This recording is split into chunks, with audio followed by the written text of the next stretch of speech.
Fire away, guys. Hey, Hunter, I know Coach yesterday talked about how this was a big game for you guys. He didn't call it a must-win. I'm just wondering privately, how big was this for you guys to bounce back after the game in Orlando? Yeah, I think we all kind of knew that we dropped one. Obviously, being up 16 on the road, you don't get many chances like that, especially in this league, how competitive this league is. And so we knew we dropped one. We knew that this game was going to be big, not only because we just lost, but we're playing a top 10 team in the country, a really well-coached team. And so for us, we just wanted to come out there with a lot of energy. And we knew if we played Kansas basketball, there's no team in the country that can beat us, and I think we did that today. In the first half, how big was the guy next to you? I mean, he makes all the plays. He can do everything out there on the floor. He's offensive rebounding, defensive rebounding, getting dunks, just getting putbacks. I don't think people realize how much he facilitates and just makes the offense go. So he was just doing a little bit of everything out there, and that's kind of what he's known for, and that's what he does for us. And you tied your career high with 5 blocks. Was that something going in that you wanted to emphasize? Is that always an emphasis, or was it just one of those nights? I feel like I might have had more, honestly. I feel like they might have shorted me a couple, but coach has definitely emphasized me trying to be more of a rim protector and just trying to alter shots, and I think just trying to be more aggressively defensively, taking some more risks coming over, and I think that helped us out a lot. With Johnny making his second start tonight, what was what did he bring to the starting line? Just a pace of just how fast he is. He can get up off the break. He can throw him transition passes, and he's a guy you have to guard. He had a good night tonight, especially with confidence. We try to give him as much confidence as we can, and he's just a really good player for us when he's out there. And KJ, just you on the offensive end, you took a jumper. You don't take a lot of jumpers. You hit the jumper. How did that feel? And is that what you've been hoping for? Is taking more jumpers as the season goes on?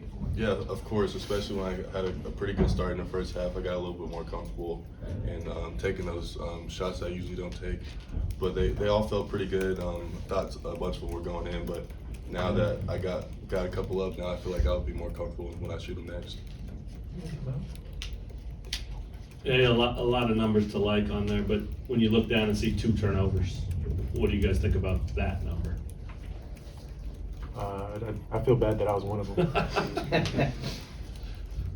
But we had coach was talking about, I think it was 35 points off turnovers the last 2 games before this, and so we knew if we're not turning the ball over and giving teams just fast breaks, it's really hard to score on us in the half court. And so I think we just if you go down there, get a shot every possession, defend and rebound, coach always says that's the keys to winning right there. And so when you give the opportunity for the opponent to only get 2 fast breaks and you're shooting every other time, that's pretty good offense for sure.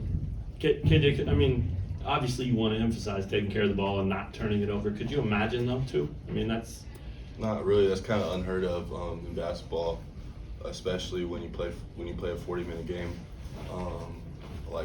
I think we just emphasized just taking our possession. We really didn't force too many shots this game, so I think that just goes to us just practicing and just kind of coming off that UCF game where we did have a bunch of turnovers. It kind of made some bonehead plays, so now I think since we got it cleaned up, I think you can start to see that more on. KJ, you played all 40 minutes today and finished with another double-double. Just what was working for you today? Just having a huge threat like Hunter under the paint. He attracts a lot of attention when he's down there when he has the ball, so that leaves a lot of dump passes that he can throw to me, and just hitting those floaters like I usually do helped me a lot, especially. Hunter, there was that sequence in the second half where you and Johnny each got a dunk in transition, one after another, and that really helped heat up the crowd and all that. Just how important was that run towards you guys eventually winning? Yeah, it was big. The game was pretty back and forth for a while, only up 1 at half, and so trying to make those momentum swinging plays was big for us. On that one play, Johnny was instrumental because he's the one that tipped the ball for Kevin to go and throw it to me. And so, plays like that really energize, especially when you have a crowd like this in Allen, it can really, it's more than just 2 points out there for us. And so we can keep making those big time plays, especially when, we're making our defense turn into offense. That's how we can be really successful and make big runs. KJ, are you surprised at Hunter's blocks? Does he do that a lot at practice? Yeah, of course. Coach has been emphasizing him to block and play defense a lot more than he's used to. So I think They call me baby Elijah Wan back in the day. so. Yeah, just getting him more aggressive all the time during practice, and it shows when he plays big games like this. And what was the message at halftime? It seemed like OU played pretty well. Coach just emphasized don't get comfortable.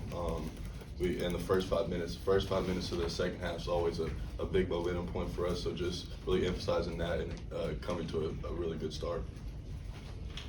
Hey guys, the way you opened the second half, I think 2 straight times you guys did the play at the elbow or under the screen for KJ. Have you guys done that combination all year, and have you even like practiced that with you two?